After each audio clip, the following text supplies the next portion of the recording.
Hello and again welcome you all MPS classes. और आज हम रीमान इंटीग्रल पर कुछ इंपॉर्टेंट एमसीक्यू आपको कराने वाले हैं।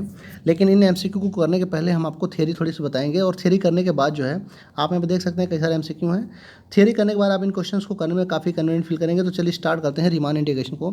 और सबसे पहले ये देखते हैं कि रीमान इंटीग्रेशन क्या होता है। देखिए, रीमान इंटीग्रेशन में आप करते क्या हैं कि इंटीग्रेशन जो होता है वो एक जो है पर्टिकुलर बाउंडेड इंटरवल आपको दिया रहता है, जिसमें आप पार्टीशन करते हैं। और पार्टीशन करने के बाद यहाँ का रीमान इंटीग्रेशन निकालेंगे, यहाँ का निकालेंगे, यहाँ पे निकालेंगे, यहाँ पे निकालेंगे, और सबका सम करेंगे। ठीक है, तो इसी को हम बोलते हैं रीमान इंटीग्रेशन। ऐसे बोल सकते हैं कि integration is concerned with the problem of finding the area of region under the curve. आपके पास जब आप क्लास 12th में पढ़ते थे तो ऐसे कोई एक आपको मिल गया पैराबोला। अब बोलता था इसके बीच का एरिया निकालिए। तो आप क्या करते थे, पहले यहाँ पे एक छोटा सा स्ट्रिप लेते थे और स्ट्रिप को क्या करते थे, इंटीग्रेट करते थे। और उसके बाद जो है यहाँ से लेके और यहाँ तक जो है अपर और लोअर लिमिट लेके आप एक मतलब इंटीग्रेशन निकालते थे तो आपको वैल्यू मिल जाती थी।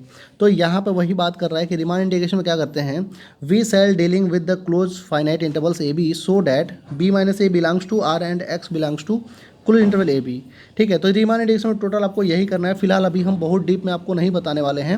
यहाँ पर हम सिर्फ आपको पार्टीशन बताएंगे, रिफाइनमेंट बताएंगे और कुछ पर्टिकुलर फार्मूला को बताते हुए एमसीक्यू कराने की कोशिश करेंगे, जो आपके एग्ज़ाम के लिए इंपॉर्टेंट हो सकता है। और आपके एग्ज़ाम में कोशिश ये रहेगी कि यहाँ से जो क्वेश्चन आए वो हो जाए। तो देखिए, अगर हम पार्टीशन की बात करें तो आपके पास कोई इंटरवल है, इस इंटरवल को आपको ए को जो है एक्स नॉट ले लिए और एक्स एन को आपने बी ले लिया। मतलब कि X one, X two, X three, ये सारे के सारे आपके पार्टीशन पॉइंट हो गए। तो यहाँ से अगर आपने यहाँ से यहाँ तक स्टार्ट किया तो टोटल एक जीरो वाला हो गया और यन तक हो गया। टोटल यन प्लस वन पॉइंट्स आपके मिले पार्टीशन के। ठीक है, और अगर आपने पार्टीशन किया तो जो इंटरवल्स बनेगा कौन कौन सा बनेगा, देखो पहला बनेगा एक्स जीरो से एक्स वन तक, फिर एक्स वन से एक्स टू, फिर एक्स टू से एक्स थ्री, ऐसे आपके यहाँ पे पार्टीशन बन जाएंगे। तो ओवरऑल हम बोलेंगे इन जो पार्टीशंस होते हैं इनको हम बोलते हैं segment of the partition. I one, I two, I three dot dot I N are the called segment of the partition. ठीक है, यहाँ पर आर्यत सब इंटरवल को कुछ इस तरीके से लिखा गया है। और अगर जो है हम इसका सब इंटरवल का लेंथ निकालें तो उसको हम डेल्टा आर लिखते हैं। और डेल्टा आर का मतलब होता है कि लास्ट पॉइंट से इनिशियल पॉइंट को माइनस कर देना। ठीक है, चलिए आगे जो है नॉर्म ऑफ पार्टीशन देख लीजिए। नॉर्म का मतलब क्या होता है, वही जो अभी अपने वैल्यू निकाला। जैसे मान लीजिए आपके पास ये पार्टीशन इतने सारे हैं पार्टीशन, देखिए नाम का मतलब क्या होता है, I one, I two, I three, I four, I N, ये सारे पार्टीशन हैं। इस पार्टीशन में जो सबसे मैक्सिमम लेंथ होगा उसे नॉर्म बोलेंगे। जैसे मान लो यहाँ पे मैंने डेल्टा वन निकाला तो डेल्टा वन की वैल्यू मान लीजिए कि 2 यूनिट आई, डेल्टा टू की वैल्यू मान लीजिए 4 यूनिट आई, और डेल्टा 6 की यूनिट जो है 9 यूनिट आई। तो ये जो 9 मैक्सिमम वाला है उसे हम बोलेंगे नॉर्म ऑफ द पार्टीशन। जैसे यहाँ पे देख लीजिए कह रहा है कि the maximum of the length of the sub interval of the partition P is called the norm or mesh of partition and denoted by double bar, ऐसे करके पी लिखते हैं। आप अगर एमएससी मैथमेटिक्स करते हैं तो वहाँ पे आपको नॉर्म स्पेस पढ़ाया जाएगा। ठीक है, हिल्बर्ट स्पेस में ये टॉपिक आता है। चलिए आगे फिर बढ़ते हैं। रिफाइनमेंट क्या होता है, रिफाइनमेंट का मतलब ये होता है कि जैसे मान लो आपके पास एक पी पार्टीशन और एक पी डैश है, तो two partitions of A B and P is content in P dash, then the partition P dash is called refinement of partition P on A B. अब देखो होता है क्या रिफाइनमेंट, पहले ये समझ लो। जैसे मान लो आपके पास क्या है, एक क्लोज इंटरवल ए बी है। ठीक है, आपने एक क्लोज इंटरवल ए बी लिया, आपने पार्टीशन पी किया। अब पार्टीशन पी जो आप कर रहे हो उसमें सपोज करो कि आई one, I to dot dot मतलब एक्स वन लिए, एक्स टू लिए एंड सोन एक्स एन तक लिए। अब जो पी डैश निकालेंगे तो पी डैश में हम एक्स जीरो से स्टार्ट किए और यहाँ पे एक्स एन प्लस वन कुछ और आगे तक गए, मतलब कि और छोटे छोटे टुकड़ों में इनको हम बांट लिए। ठीक है, और भी रिफाइन कर लिए, मतलब और छोटा छोटा कर लिए। तो यहाँ पे कह रहा है कि 10 P dash is finer than P, मतलब और उससे फाइन होगा और छोटा छोटा रिफाइनमेंट करेंगे, मतलब यहाँ पे इंटरवल्स बनाएंगे। Then every point of P is use to construct P dash and P dash has at least one point additional, मतलब जो पी डैश होगा उसमें कुछ ज़्यादा आपको इंटरवल्स मिलेंगे इन कंपेरिजन टू पी। तो रिफाइनमेंट का मतलब ये हो कि और रिफाइन कर दिया। रिफाइन मीन्स की देखो आपको फाइन का मतलब पता है कि और फाइनेस्ट होल, मतलब नहीं होता कि एकदम छोटा सा छोटा छोटा सा छोटा, एकदम आप बिल्कुल छोटी छोटी बातें करेंगे आप। मतलब इंटरवल मान लो इतना बड़ा है तो हम इसके इंटरवल के अंदर और भी सब इंटरवल्स डिवाइड कर दिए। ठीक है, और अब हम अध्ययन कर रहे हैं इन सब इंटरवल्स के अंदर जो हमने सब इंटरवल्स बनाया उसका। तो फिलहाल ये बहुत ही जो है डीप में जाने की जरूरत नहीं है, मैं आपको छोटे छोटे पॉइंट्स यहाँ पे बताऊंगा जो आपके एमसीक्यू के लिए हेल्पफुल हो गया। अब देखो यहाँ पे कह रहा है कि if P and P one and P two are two partition of A B and P one is contain in P one in P two और ये इज कंटेन इन जिसमें, तो यहाँ से भी आपका क्वेश्चन एमसीक्यू बन सकता है कि अगर दो रिफाइनमेंट है किसी इक्विवेलेंट वाले बी के तो क्या होगा। पहले ऑप्शन दे रहे कि P one is contain in P one union P two, and second option दे रहे कि P two is contain in P one union P two. ठीक है, और आपको बोल रहा है कि ऑप्शन सी में दे रहा है कि A and B both are correct, option D में बोल रहा है कि नन ऑफ दिस करेक्ट, तो आप ऑप्शन सी करेक्ट करेंगे जहाँ पे ए और बी दोनों के दोनों करेक्ट हो जाएंगे। ठीक है, यहाँ से क्वेश्चन बन सकता है। अब देखो नॉर्म की बात करें तो नॉर्म जब निकालते हैं तो आप जो सबसे बड़ा सब इंटरवल होता है उसके लेंथ को नॉर्म बोलते हैं। रिफाइनमेंट किए तो रिफाइनमेंट करेंगे तो उसके अब सब इंटरवल्स छोटे छोटे हो जाएंगे। तो ऑब्वियस है कि अगर जो है P2 यहाँ पर रिफाइनमेंट है P1 का, तो नॉर्म ऑफ P2 P1 से छोटा होगा। बात समझ पा रहे हो? देखो जैसे मैंने बोला कि आपके पास P1 एक मतलब इंटरवल्स दिया हुआ है और P2 दिया हुआ है। यहाँ पे जो P2 है वो इस P1 का रिफाइनमेंट है, मतलब कि P2 में इंटरवल्स और छोटे छोटे हैं और छोटे छोटे इंटरवल्स हैं, यहाँ पे कुछ बड़े बड़े इंटरवल्स हैं। और नॉर्म क्या होता है, जितने भी आपके पास यहाँ पे सब इंटरवल्स हैं उनमें जो मैक्सिमम सब इंटरवल का लेंथ होगा, the length of the intervals which is the maximum is called the norm of that partition. ठीक है, तो यहाँ पे देखो P2 जो है रिफाइनमेंट है, मतलब P2 में छोटे छोटे इंटरवल हैं, और P1 जो है एक आपका पार्टीशन है और P2 भी पार्टीशन, लेकिन P2 जो है वो P1 का रिफाइनमेंट है, मतलब कि P1 के कंपेरिजन में P2 के जो इंटरवल्स हैं वो छोटे छोटे हैं। तो जब नॉर्म निकालेंगे तो ऑब्वियस है कि P2 का नॉर्म छोटा ही आएगा इन कंपेरिजन टू P2, क्योंकि P2 के इंटरवल्स तो P1 से छोटे छोटे हैं ना। और नॉर्म क्या होता है, इंटरवल के लेंथ की बात की जाती है, जो मैक्सिमम इंटरवल का जो लेंथ मैक्सिमम होता है किसी भी इंटरवल का उसे हम नॉर्म बोलते हैं। तो ये आप कंडीशन याद कर लेना कि अगर जो है P2 is refinement of P1 तो norm of P2 is less than P1, ये भी MCQ में पूछा जा सकता है। ओके, चलिए लोअर सम और अपर सम की बात करते हैं। तो आप यहाँ पे सिर्फ ये फार्मूला याद करना है कि अगर जो है आपके पास m कोई सुप्रीमम है और स्मॉल m कोई इन्फीमम है, और अगर आपको अपर सम निकालना है तो ऐसे कुछ फार्मूला होता है, और लोअर सम का फार्मूला ऐसे कुछ होता है, नीचे वाला ये जो रखा है। ठीक है, अपर सम को UPF बोलते हैं, ठीक है, या फिर UFP बोलते हैं, और लोअर सम को LPF या LFP बोलते हैं। मतलब कि जितने सारे आपके देखो डेल्टा 1 मतलब कि पहला सब इंटरवल, डेल्टा 2 में दूसरा सब इंटरवल, डेल्टा 3 में तीसरा सब इंटरवल, तो सारे सब इंटरवल्स का उनके सुप्रीमम के साथ ऐड करके अगर मैं जोड़ दूं तो वो अपर जो है आपका यहाँ पे अपर डार्बॉक्स सम बोलेंगे। और अगर जो है मैं सारे सब इंटरवल्स के लेंथ को उनके इन्फीमम के साथ मल्टीप्लाई करके ऐड कर दूं तो मुझे लोअर डार्बॉक्स सम मिल जाएगा, जिसे हम LPF बोलेंगे। अब ऑसिलेटरी का मतलब क्या होता है कि ऑसिलेटरी का मतलब होता है कि LPF minus UPF minus LPF, इसको हम बोलते हैं ऑसिलेटरी सम। ठीक है, इसको भी याद रखेंगे कि ये ऑसिलेटरी सम होता है। ठीक है, चलिए आगे हम बात करते हैं कुछ विशेष थ्योरम्स की। जैसे ये थ्योरम्स दे रखा है यहाँ पे, इसको आप लर्न कर लेंगे। ये अगर ऑर्डर ऐसा देता है कि which of the following is correct, इनका ऑर्डर दाएं बाएं कर देगा। तो अगर आपको ये ऑर्डर लर्न है, मतलब कि इन्फीमम और B माइनस ए और सुप्रीमम B माइनस ए सबसे लास्ट में होगा, और बीच में यहाँ पे LPF होगा, फिर UPF होगा। ठीक है, यहाँ पे LPF लोअर डार्बॉक्स सम है, UPF अपर डार्बॉक्स सम है। लोअर डार्बॉक्स सम का मतलब क्या होता है कि हर एक सब इंटरवल्स का उनके इन्फीमम के साथ मल्टीप्लाई करके जोड़ा गया हो, और अपर डार्बॉक्स सम का मतलब क्या होता है कि हर एक इंटरवल्स के उसके सुप्रीमम के साथ मल्टीप्लाई करके ऐड किया गया है। ठीक है, चलिए आगे एक चीज़ और लर्न कर लेंगे कि अगर यहाँ पे P आपका कोई पार्टीशन है तो हमेशा जो उसका लोअर डार्बॉक्स सम होगा वो अपर डार्बॉक्स सम से या तो छोटा होगा या तो बराबर होगा। और सेकंड ये रिजल्ट याद करना है, ये भी आपके MCQ में पूछा जा सकता है डायरेक्ट। यहाँ से MCQ में आपका जो पहला क्वेश्चन है वो यहीं से है। ठीक है, मैं बता देता हूँ। देखो अगर आपके पास F और G आपके दो फंक्शंस हैं और दोनों के दोनों किसी भी पार्टीशन P पर हैं, तो उनके बीच का जो रिलेशन वो कुछ इस प्रकार से होगा। अगर UPF प्लस G की बात करेंगे तो U जो है मतलब अपर जो सम है PF प्लस G, तो ये कुछ ऐसा यहाँ पे ऑर्डर रिलेशन मिलेगा आपको। ठीक है, इसका प्रॉपर प्रूफ है, जब हम लोग डिटेल में पढ़ेंगे तो प्रॉपर प्रूफ आपको बताएंगे। वैसे भी मेरे चैनल पर जो लेक्चर अपलोड है वहाँ पर प्रॉपर प्रूफ पूरा कराया गया है, बट अभी आपको प्रॉपर प्रूफ पढ़ने की जरूरत नहीं है, सिर्फ आप इसको लर्न करने की जरूरत है। अपर सम के केस में ये ऐसे होगा, लोअर सम में बड़ा हो जाएगा, और W वाले केस में भी ऐसे हो जाएगा। ठीक है, आप इसको एक बार देख लीजिए, इसको याद कर लीजिए। ठीक है, अभी MCQ में ऐसा क्वेश्चंस मिलेगा आपको। रिफाइनमेंट की बात करेंगे तो रिफाइनमेंट से रिलेटेड जो है इतने सारे पॉइंट्स हैं, इनको आप देख लीजिए। रिफाइनमेंट से रिलेटेड इतने सारे पॉइंट हैं, इनको आप देख लीजिए कि जब भी रिफाइनमेंट की बात करेंगे तो लोअर वाले में रिफाइनमेंट वाला बड़ा हो जाता है और अपर वाले में रिफाइनमेंट वाला छोटा हो जाता है।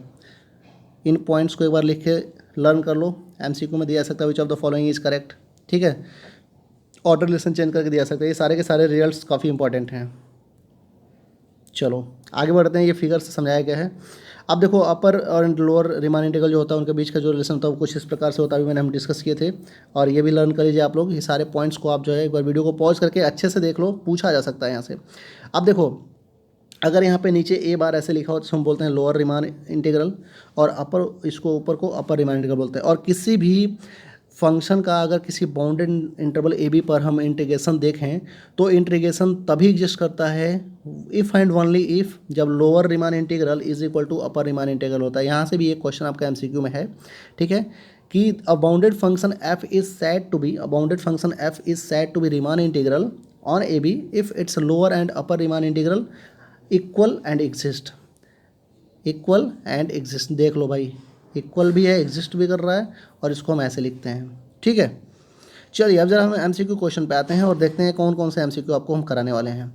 यहाँ से एमसीक्यू इंपॉर्टेंट हो सकता है, और ये सारे एमसीक्यू मैंने जो है कानपुर यूनिवर्सिटी के जो प्रीवियस क्वेश्चन है वहाँ से उठाया है, ठीक है।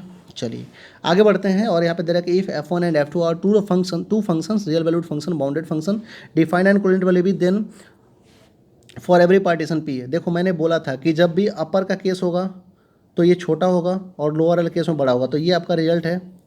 अभी हमने एफ और जी करके पढ़ा था, यहाँ पे f1 f2 करके दिया हुआ है कि lower partition of f1 plus f2 is greater than lower partition of f1 plus lower partition of f2, ठीक है, और अपर वाले केस में less than or equal to होता है। तो यहाँ पे आपका ऑप्शन बी करेक्ट हो जाएगा। देखो ये इंपॉर्टेंट क्वेश्चन है, ऑप्शन बी यहाँ पे करेक्ट हो जाएगा, ठीक है।